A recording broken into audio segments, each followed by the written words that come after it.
저와 여러분들에게 주신 하나님의 말씀 사도행전 15장 36절에서 41절 말씀까지 함께 봉독하겠습니다. 36절부터 봉독합니다.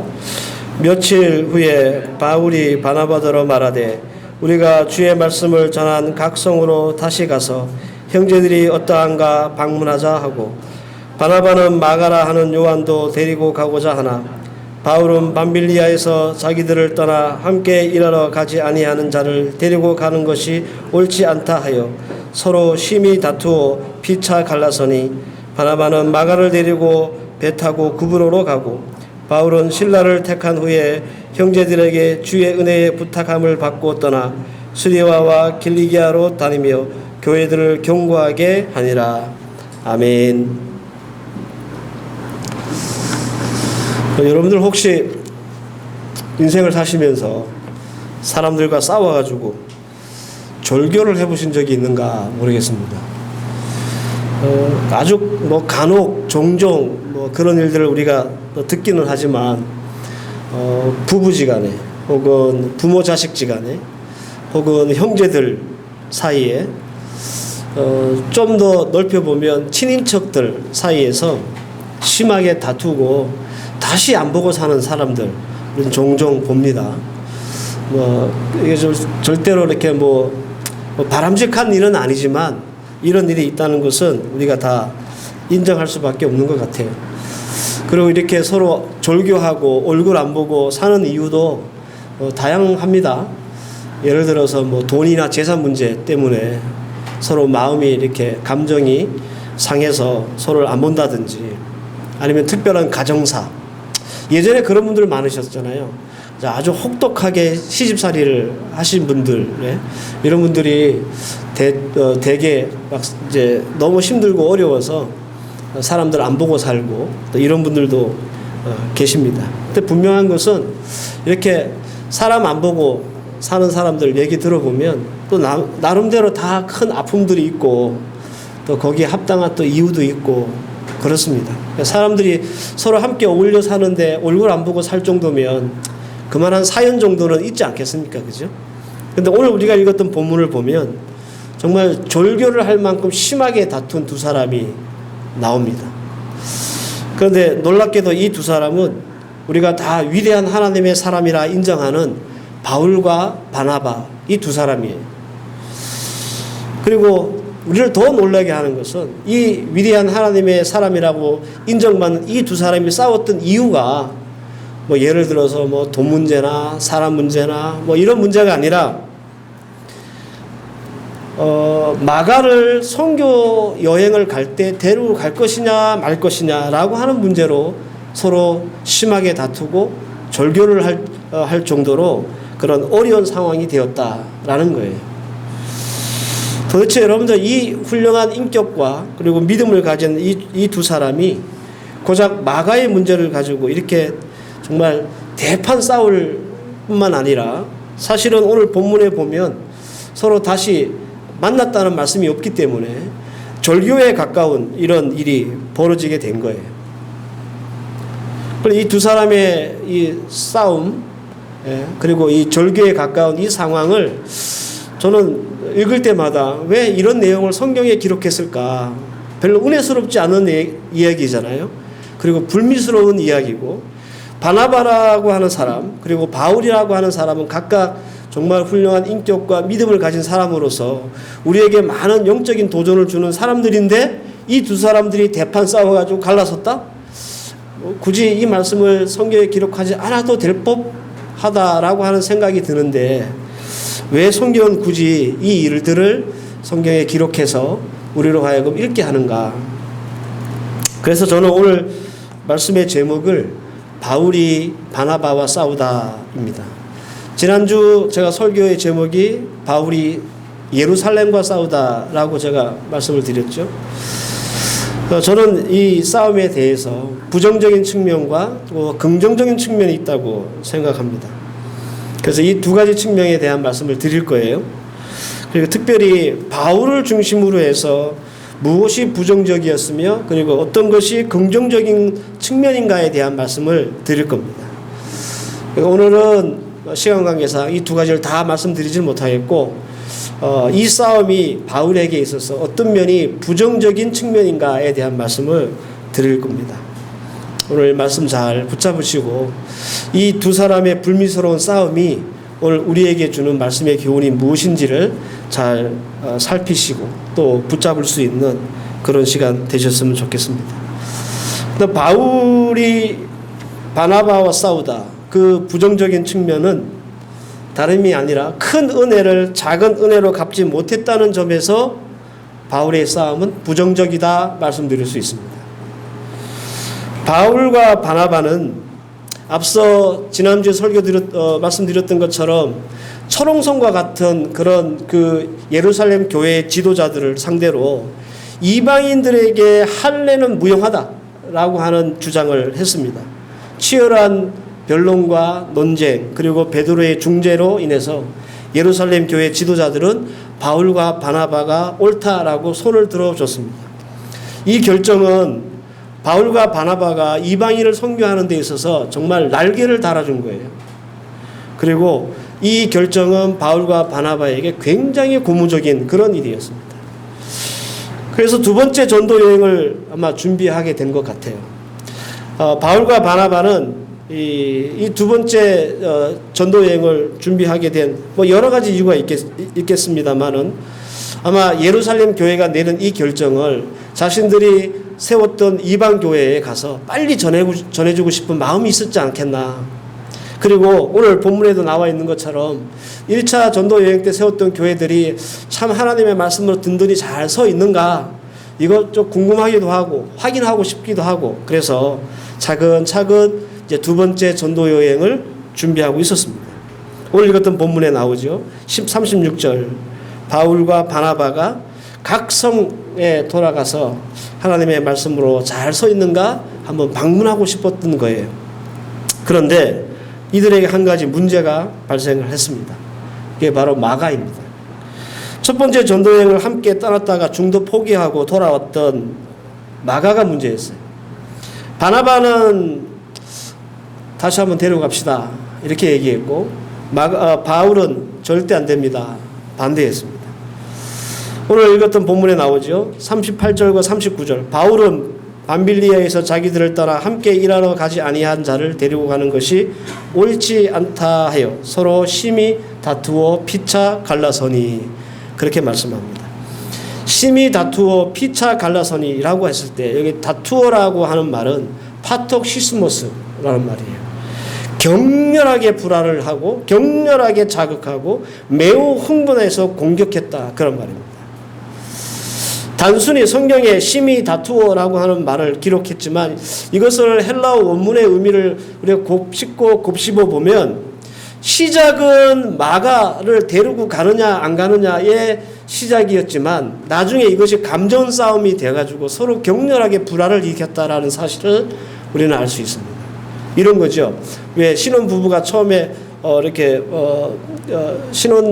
결혼하고 신혼 생활을 할 때 그런 실제적인 일이 있었다고 그러는데, 치약을 맨 끝에서부터 짜느냐 중간부터 짜느냐 이 문제 때문에 부부가 싸우다가 나중에 막 네 집안이 잘 됐니 우리 집안이 잘 됐니 집안 싸움까지 벌리고 이혼 도장 꽝 도장 찍었다는 그런 사례가 있습니다.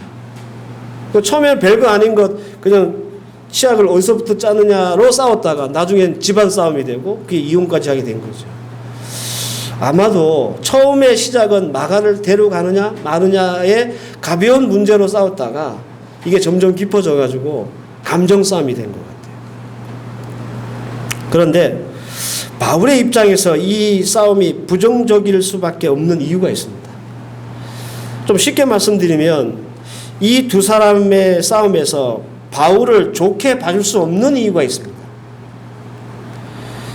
솔직히 이 바울이라고 하는 사람은 바나바하고 절대로 싸워서는 안 되는 사람이에요. 일단 바나바는 바울보다 나이가 훨씬 많습니다. 연장자예요. 이것은 차지하더라도 바나바가 바울에게 베풀어줬던 은혜를 생각하면 마가의 문제를 가지고 절대로 이렇게 싸움을 해서 풀어서는 안 되는 일이었다라는 겁니다.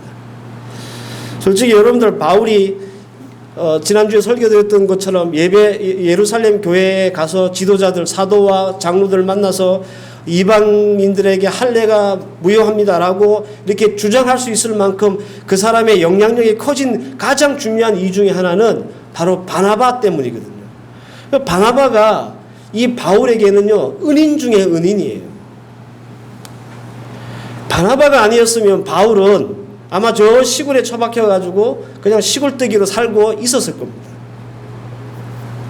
바울은 다메섹에서 예수님을 만나고 회개했죠. 그죠? 그럼에도 불구하고 그가 저질렀던 과거 전과들, 예수 믿는 사람을 잡아 죽이거나 옥에 가두는 그 일 때문에 누구도 바울이 회개했다는 것을 인정하거나 믿지 않았고, 그리고 바울하고 교제하려고도 하지 않았어요.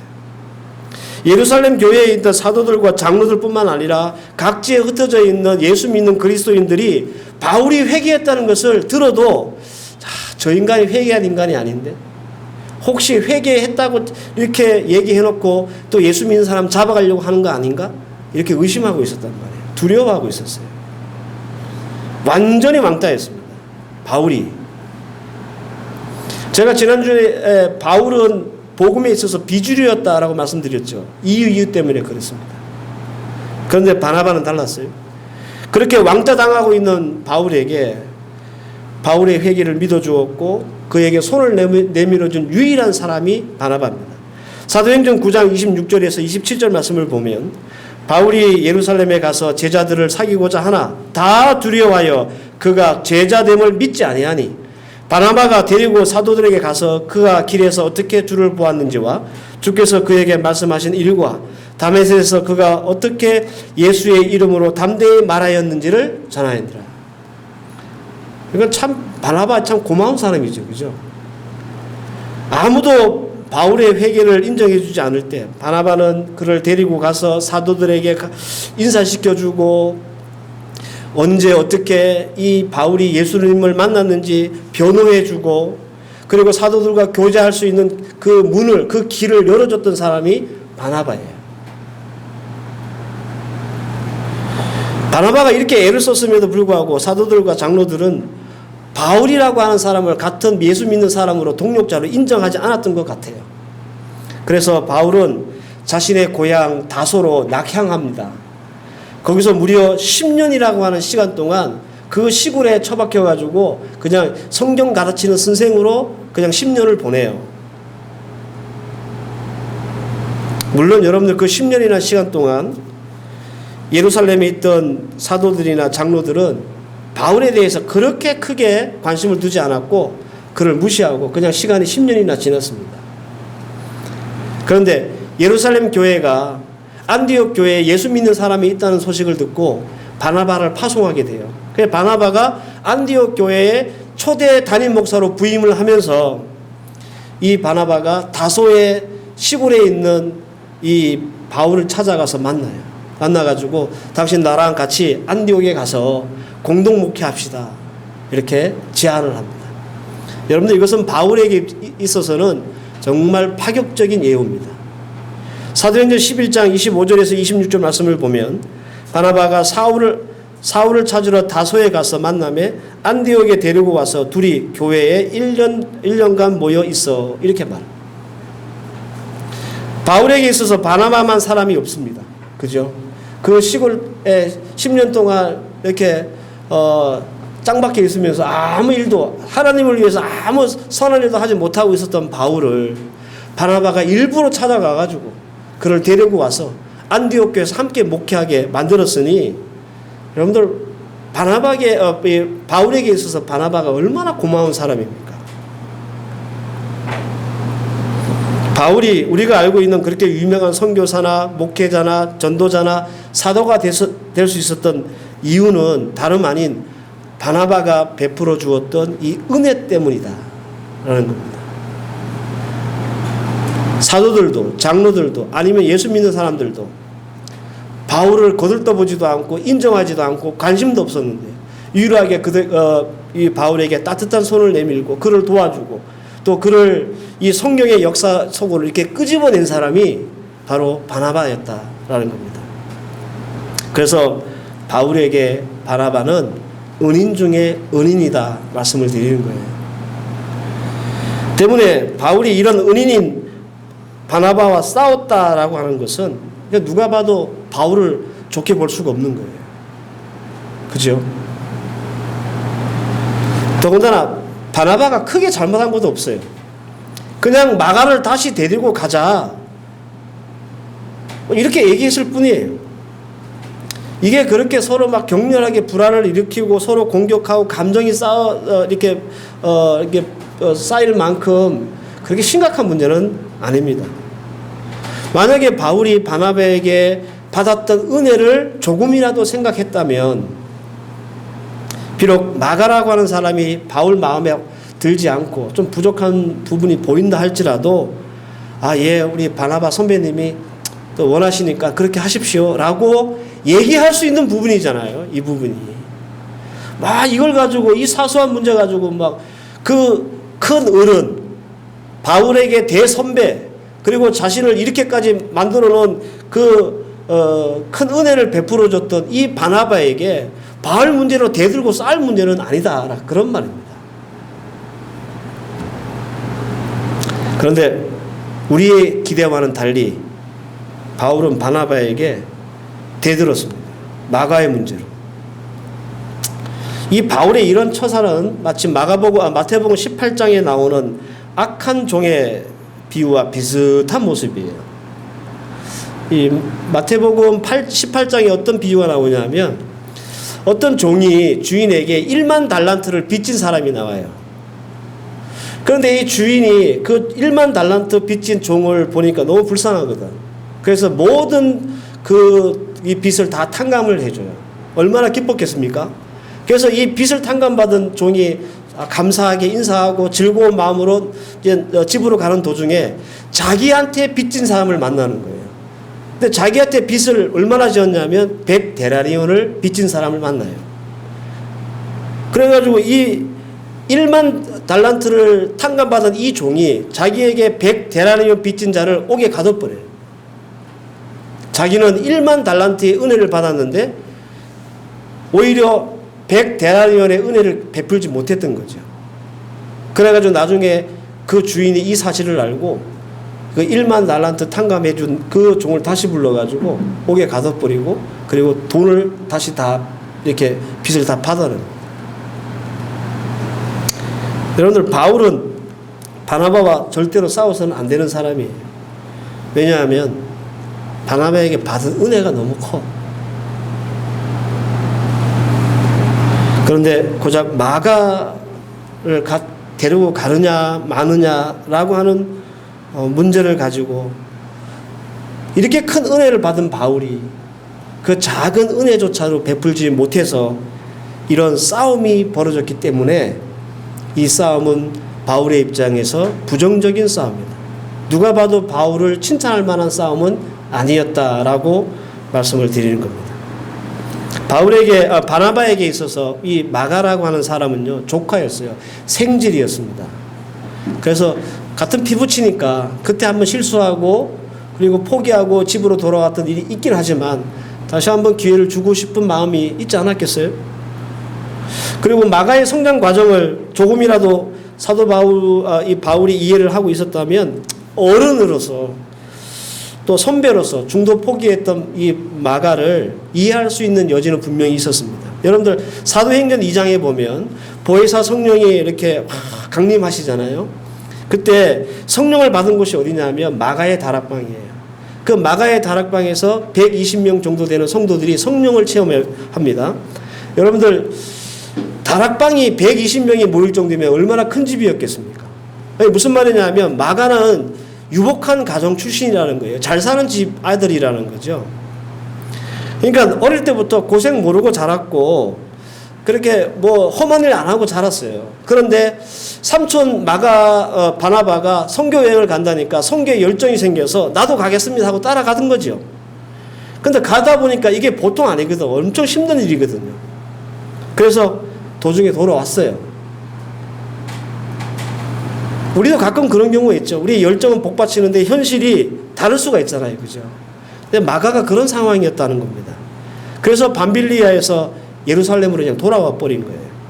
그때는 마가도 나이가 어렸고 경험도 없었습니다. 그런 험한 일 한 번도 해본 적이 없었어요. 그러면 어른들 마음이라면 그래 고생 안 하고 자란 애니까 그럴 수도 있겠구나. 이해할 수 있는 부분이 분명히 있다라는 거예요. 더구나 여러분들 오늘 우리가 읽었던 이 본문은 그 마가가 밤빌리아에서 다시 예루살렘으로 돌아왔을 때를 시점을 해서 한 5년 정도의 시간이 이미 지났습니다. 그러니까 여러분들 시간이 5년 지났으니까 마가도 나이를 먹었겠고 그리고 많은 책임감도 생겼겠죠. 그리고 5년 정도 되면 그런 일들은 잊어버리고 살만하잖아요. 근데 여러분들 바울은 5년 전에 있었던 그 일을 기억하면서 절대로 마가를 데려가서는 안 된다고 바나바하고 싸운 거예요.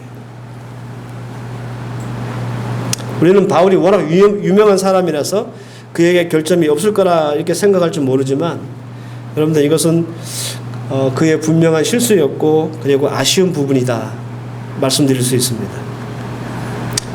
그가 바나바에게 받았던 큰 은혜를 생각하면 마가를 데리고 가는 작은 은혜 정도는 베풀 수 있지 않았나 그런 아쉬움이 남는다라는 겁니다. 사랑하는 성도 여러분, 저는 여러분들에게 지금 바울에게 있어서 바나바와 싸움이 부당한 이유에 대한 말씀을 전해드렸고 성경도 이 부당함에 대해 많은 것들로 증명하고 있습니다. 그런데 성경이 굳이 이 두 사람의 싸움, 이 불미스러운 일을 기록한 이유가 단순히 바울이 얼마나 배은망덕한 사람인지 혹은 바울이 얼마나 속 좁은 인간인지 이거를 우리에게 고발하려고 이 말씀이 우리에게 지금 주어졌을까요? 아닙니다, 여러분들. 그것보다 훨씬 더 큰 그림이 있습니다. 여러분 이걸 이렇게 한번 적용을 해 보십시오. 바나바가 바울에게 베풀었던 큰 은혜를 우리가 하나님이 우리에게 베풀어 주신 구원의 은혜라고 적용을 하시고 그리고 바울이 보였던 태도를 우리의 태도로 적용해 보시면 여러분들 오늘 이 말씀은 달리 보이실 거예요. 무슨 말이냐 하면 여러분들 영원한 생명이라고 하는 그 큰 은혜를 우린 예수님으로부터 받았습니다. 그런데 우리는 바울처럼 작은 일을 가지고 예수님과 싸우고 있지 않는가 그런 말이에요.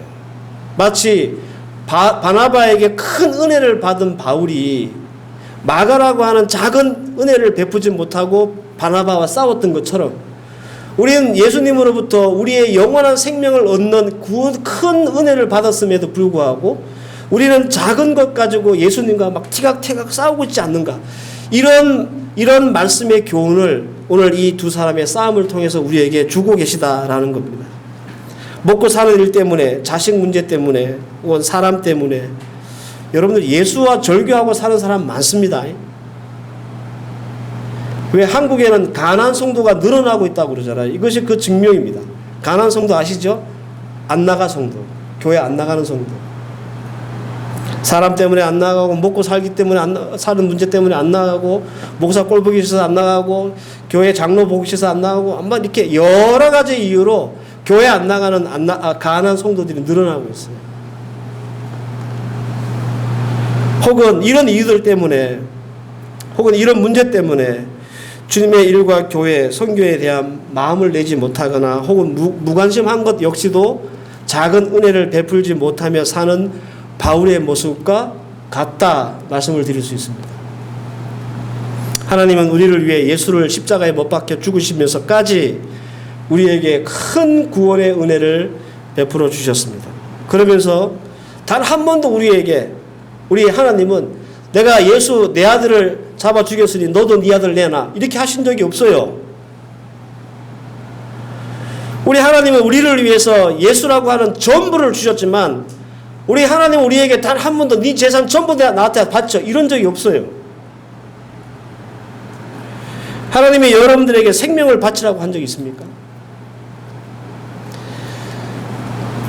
그저 작은 것 우리 주님이 늘 우리에게 원하시는 것 같아요. 주의 말씀 잘 지키고 살기 원하시고, 주의 교회와 주의 일에 마음과 힘을 보태시기를 원하시고, 예수 믿는 성도로서 또 주의 사랑을 우리 이웃과 함께 나누고 전하면서 사는 것 원하시고, 이렇게 작은 것 우리 주님께서 원하시지 우리의 전 재산이나 우리의 생명 이거 원하신 적은 없어요. 근데 우리는 이것 가지고 싸운다는 거죠. 꼭 이런 거예요. 하나님, 내가 얼마나 바쁘게 사는지 아십니까? 그런데 매주 교회를 나오라고 합니까? 절대 안 됩니다. 그거. 우리가 이렇게 싸우고 있어요, 지금. 하나님, 내가 먹고 살기 위해서 얼마나 애쓰고 힘쓰고 정말 밤잠 안 자면 그렇게 사는데 하나님 11조를 하라고 합니까? 절대 안 됩니다. 그거. 우리는 이렇게 싸우고 있다. 하나님, 요즘 내가 얼마나 피곤하고 힘든데 내가 교회 가서 봉사하라고 합니까? 그거 절대 안 됩니다. 딱 누구의 모습 같아요? 바울의 모습 같지 않습니까? 바나바에게 그 큰 은혜를 받고도 마가라고 하는 작은 은혜를 베풀지 못하고 이 바나바하고 싸우고 있는 이 바울의 모습이 꼭 우리의 모습 같지 않아요? 오늘 말씀의 제목이 뭐라고요? 바울이 바나바와 싸우다. 여러분들 이 제목을 조금 바꿔볼까요? 내가 예수와 싸우다. 이렇게 이 말씀의 제목을 바꾸면 여러분들 우리 정신 번쩍 듭니다. 내가 하나님으로부터 이 구원이라고 하는 엄청난 은혜를 받고도 내가 작은 일 가지고 늘 지금 예수님과 싸우고 있구나.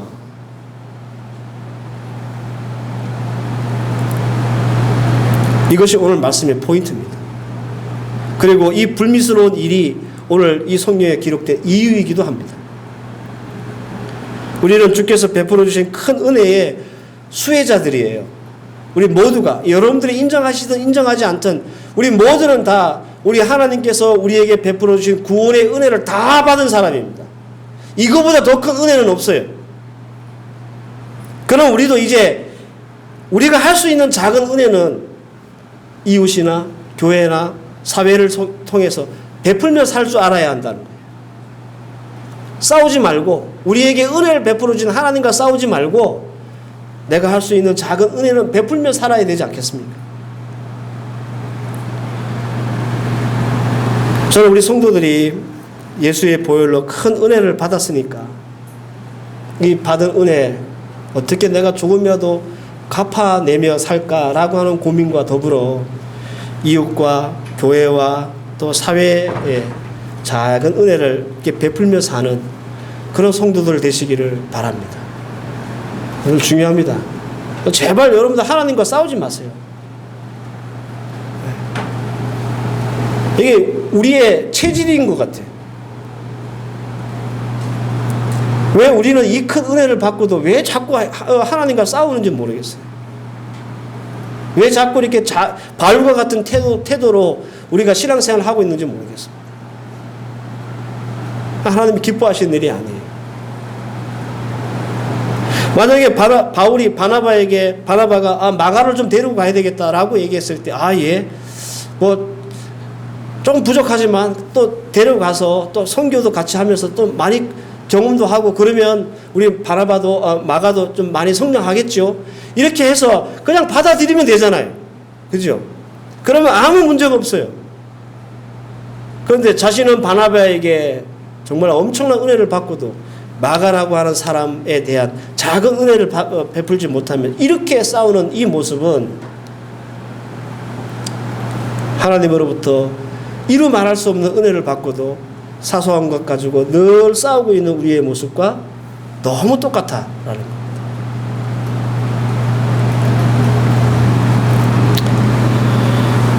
바나바와 싸웠던 바울을 통해서 이 말씀의 진리 꼭 깨닫고 또 이 말씀 잘 붙잡을 수 있는 여러분들 되시기를 바랍니다. 하나님이 우리에게 베풀어 주신 은혜를 생각하면 내가 이 정도는 하나님 앞에서 작은 은혜라도 베풀며 살아야지 라고 하는 마음을 먹으실 수 있기를 바랍니다. 그래야 여러분들 우리가 주님의 은혜에 감사하며 사는 사람의 모습으로 살 수 있습니다. 오늘 주신 말씀 여러분들 잘 기억하고 예수님과 싸우는 성도가 아니라 작은 은혜를 베풀 줄 알며 사는, 그것이 교회이든 아니면 이웃이든 혹은 사회이든 은혜를 베풀며 살 수 있는 여러분들 되시기를 주의 이름으로 축원합니다. 함께 기도하겠습니다. 하나님, 은혜 감사합니다. 바나바는 바울에게 이루 말할 수 없는 은인이었고 큰 은혜를 베푼 사람입니다. 지금의 바울을 만들어준 사람이었고 바울의 선배이자 영적인 지주였습니다. 그럼에도 불구하고 이 큰 은혜를 받은 바울은 그가 받은 은혜를 생각하지 못하고 마가를 데려가고자 하는 작은 은혜를 베풀지 못했습니다.